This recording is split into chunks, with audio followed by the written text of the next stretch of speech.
j'espère que vous allez bien. Je reviens avec une petite vidéo pour vous parler un peu de l'abonnement Kindle sur Amazon. Si vous n'êtes pas encore abonné à ma chaîne YouTube, n'hésitez pas à vous abonner, à liker et à partager cette vidéo. Ça fait vraiment toujours plaisir et ça permet de mettre beaucoup plus la chaîne en avant. Il y a quelques temps, j'ai décidé de prendre l'abonnement Kindle parce que j'avais envie d'essayer, de voir ce que ça donne. Je l'ai surtout pris pour une vidéo que j'ai tournée il y a très longtemps où je lis des livres que je ne lis pas d'habitude. Et j'ai pris ces livres essentiellement avec l'abonnement Kindle parce que c'était beaucoup plus simple pour moi. J'ai pas besoin de payer à chaque fois des petites sommes plus des petites sommes, ça commence à chiffrer en fait. J'avais décidé de prendre cet abonnement pour voir déjà un peu ce que ça donne et aussi pour que ce soit beaucoup plus simple pour tourner cette vidéo. Et puis après cette vidéo, je me suis dit bon bah écoute, maintenant que je suis lancée dedans, je vais essayer de le garder et de le tester vraiment quelques mois pour voir à peu près ce que ça vaut, si ça vaut le coup, si ça vaut pas du tout le coup. Déjà, il faut distinguer deux abonnements. Il y a l'abonnement Prime Amazon. Avec cet abonnement Prime Amazon, tu as le droit de lire des livres. Je sais plus combien de livres tu peux emprunter puisque ce n'est pas celui-là que je vais essayer, mais peut-être que je l'essaierai. Mais pour l'instant, j'ai essayé l'abonnement illimité Kindle Amazon. En fait, dans cet abonnement-là, tu as une sélection de livres que tu peux choisir. Tu peux prendre jusqu'à 10 titres en même temps, tu dois les rendre une fois que tu les as lus. Déjà, le principe, c'est comme un peu une bibliothèque, quoi. Tu prends 10 livres, tu peux les garder autant de temps que tu veux. Si tu mets 3 mois à lire le livre, tu as le livre. Évidemment, tu l'as plus si tu interromps ton abonnement Amazon. Il y a une sélection qui est quand même assez importante de livres, mais par contre, il n'y a pas des livres de maison d'édition, ou si c'est une maison d'édition, c'est des très petites maisons d'édition. Il y a quand même pas mal d'auto-édités qui sont proposés et qu'on peut prendre, et je crois que c'est les principaux. Et c'est vers les auto-édités que je me suis le plus tournée, parce qu'il y a essentiellement ça. Je tiens à préciser quand même que je n'ai pas de Kindle, j'ai lu sur mon téléphone ou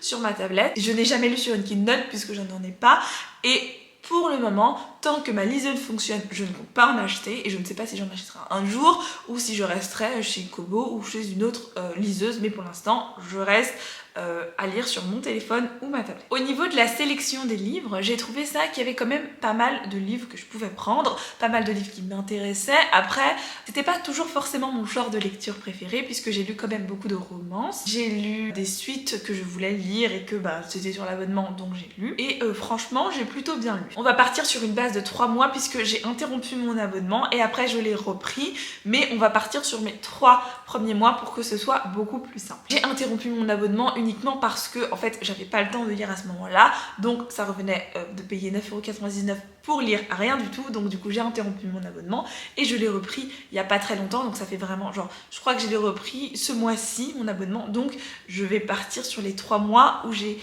profité pleinement de mon abonnement. Pendant ces 3 mois, au total, j'ai lu 10 titres. Alors je sais que je suis une lectrice qui lit assez vite, assez facilement.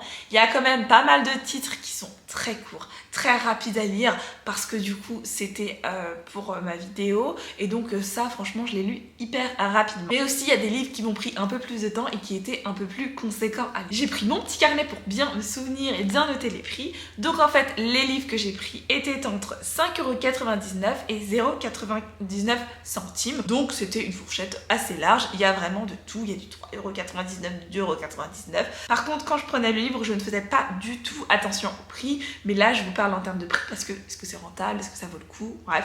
On va voir ça. Donc j'ai additionné tous les prix de mes 10 livres et ça me donne un total de 37,61 centimes. 3 mois, en sachant que l'abonnement Kindle illimité c'est 9,99 € par mois. Ça fait que j'ai payé 29,97 €. Donc effectivement c'est rentable. En tout cas ça a été rentable pour mon cas. Je pense qu'il faut lire quand même un minimum de livres par mois, au moins 3-4 sur l'abonnement parce que si t'en lis 3 et que les 2 par exemple sont à 5,99, ça va, effectivement ce mois-ci tu as été rentable. Effectivement si ce mois-ci tu lis que des livres à 99 centimes et que tu lis 2 livres à 99 centimes, ça ne va pas du tout être rentable. Sur les 3 mois ça c'est à peu près équilibré puisqu'il y a des mois où j'ai beaucoup plus lu que d'autres et donc ça s'équilibre. En faisant cette vidéo je ne savais pas du tout si ça allait être rentable et tout. C'est juste en calculant tous les prix que je me suis dit ah oui effectivement si je les avais achetés tous ça aurait été rentable. Mais ce qu'il faut savoir c'est que si je n'avais pas eu cet abonnement je ne les aurais pas achetés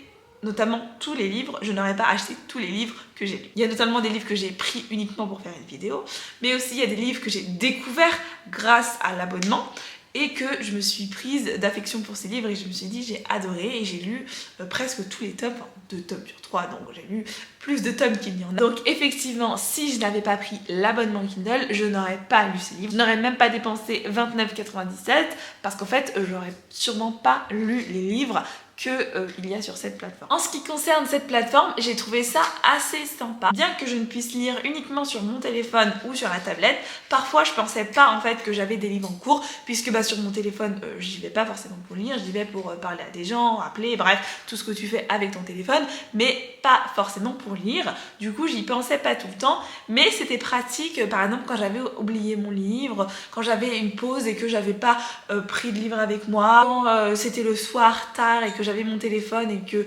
j'avais pas à dormir, et ben je pouvais lire mon livre. Bref, c'était un peu pratique pour ce genre de choses. J'ai fait de très belles découvertes avec Amazon Unlimited Kindle, notamment Emma Paddington que j'ai adoré.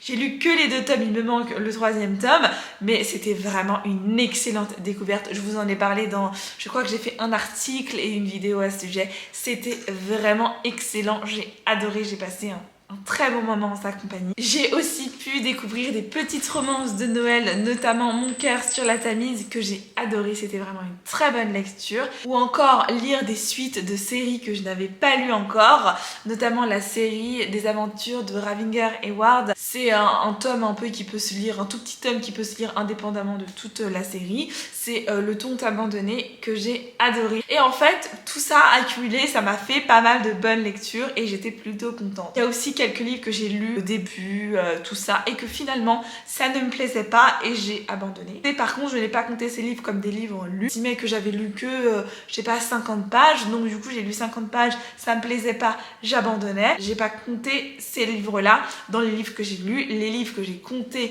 qui sont comptabilisés, c'est uniquement les livres que j'ai lus. Terminer jusqu'au bout, ça arrive parfois de lire des livres que tu n'aimes pas, ça arrive à tout le monde, mais je pense pas que j'aurais acheté ces livres-là sans avoir l'abonnement parce que c'était pas forcément des livres qui me plaisaient au premier abord, c'était pas forcément des livres que j'avais très envie de lire. J'ai bien aimé cette plateforme. Est-ce que je renouvellerai encore? Je ne suis pas sûre, parce que là j'ai 2-3 livres à lire que je dois lire sur cette plateforme, donc je vais les garder jusqu'à temps que j'ai lu ces 2-3 livres. Je pense qu'après avoir lu ces 2-3 livres, je vais arrêter, parce que tout simplement, certes c'est très bien, mais il n'y a pas forcément les livres que j'ai vraiment envie de lire, et ça me rajoute en fait d'autres lectures que j'ai bof envie de lire. En fait, ce que j'aurais préféré, c'est avoir aussi des livres de maison d'édition plus ou moins grandes et avoir un plus large choix, et aussi peut-être, parce que moi j'adore écouter des livres audio, vous voyez, et donc avec des livres audio, même si maintenant il y a Audible+, j'aimerais bien que tout soit regroupé au même endroit, que j'ai un seul truc à payer, parce que au final en fait ça revient assez cher de payer tout ça et c'est pas forcément super rentable. L'abonnement Amazon Unlimited Kindle était rentable, ok, mais plus l'abonnement Audible, alors ok, maintenant tu peux lire plus de livres audio, mais tout ça accumulé en fait ça fait beaucoup d'argent. Comme c'est 2 trucs distincts, alors que si on avait seulement une seule offre, par exemple en payant peut-être un peu plus cher que 9,99€, vous voyez, mais peut-être un peu plus cher, où vous pouvez avoir des livres numériques et des livres audio, ça ce serait vachement cool, ça m'intéresserait beaucoup plus, parce que vu que je lis beaucoup de livres audio, je lis pas mal de numériques, les 2 ensemble, ça reviendrait moins cher une seule plateforme que avoir un côté les livres audio, un côté les livres numériques. Je suis globalement assez satisfaite de cette plateforme, même si je ne vais pas renouveler. Je pense que pour les personnes qui lisent beaucoup en numérique, qui aiment bien ça, peut-être si vous avez une Kindle, ce sera peut-être mieux que de lire sur son téléphone portable ou sur sa tablette, parce qu'en fait au bout d'un moment t'en as un peu marre d'être sur ton téléphone et t'as envie de faire autre chose, et ça fait un peu mal aux yeux de lire tout le temps sur le téléphone. Et que si vous lisez beaucoup en numérique, que vous n'avez pas une pile à lire aussi immense que moi avec des livres papier, je pense que ça pourrait plaire aux personnes qui ont déjà peut-être une Kindle, ce qui est beaucoup plus facile en fait que de lire sur son téléphone ou sur sa tablette. C'est beaucoup plus simple de pouvoir lire sur une Kindle. Et ensuite, je pense que si vous aimez bien lire en numérique, si surtout vous aimez les auto-édités, parce que si vous n'aimez pas ça, en fait, il y a très peu de maisons d'édition dessus, et encore moins des grandes maisons d'édition. Donc en fait, si les livres qui vous intéressent, ce sont des livres qui sont publiés en grande maison d'édition, il n'y aura pas sur cette plateforme, donc vous allez rien voir. Bien sûr, il y a quelques maisons d'édition, mais ils mettent pas tous leurs livres, donc ce qui est totalement normal. Si vous aimez bien faire des découvertes, les auto-édités, franchement c'est cool. Enfin, en tout cas moi j'ai apprécié pouvoir faire de nouvelles découvertes, d'essayer de chercher les lectures. Par contre, je trouve que le catalogue n'est pas forcément orienté vers ce que j'aime, parce qu'il y a énormément de romances. Moi, la romance, c'est sympa 2 minutes, pas forcément ce qui me plaît le plus dans les lectures. Il y a beaucoup de romances et il faut assez bien chercher les livres. Si par exemple tu es sur le Amazon normal, oui, si tu connais le titre du livre, mais si tu cherches un livre au hasard, tu as envie de lire et tout, il faut quand même chercher pas mal de temps pour essayer de trouver sur la plateforme, sur le téléphone, un livre qui te plaît. C'est plus compliqué. Globalement, je suis contente d'avoir tenté cette expérience parce que j'aime bien tenter de nouveaux trucs, d'essayer de trouver une plateforme qui me plairait et qui me conviendrait parfaitement. Je suis toujours en recherche, mais pour l'instant, je n'ai pas trouvé ce que je recherche. Et voilà, c'est tout pour cette vidéo. N'hésitez pas à me dire si vous avez déjà testé cet abonnement, si vous avez aimé, si vous n'avez pas aimé, ou si vous êtes abonné à d'autres plateformes pour lire des livres numériques assez sympas. N'hésitez pas à me le dire en commentaire, peut-être que ça pourrait m'intéresser. Bon, merci d'avoir regardé cette vidéo et je vous fais des bisous.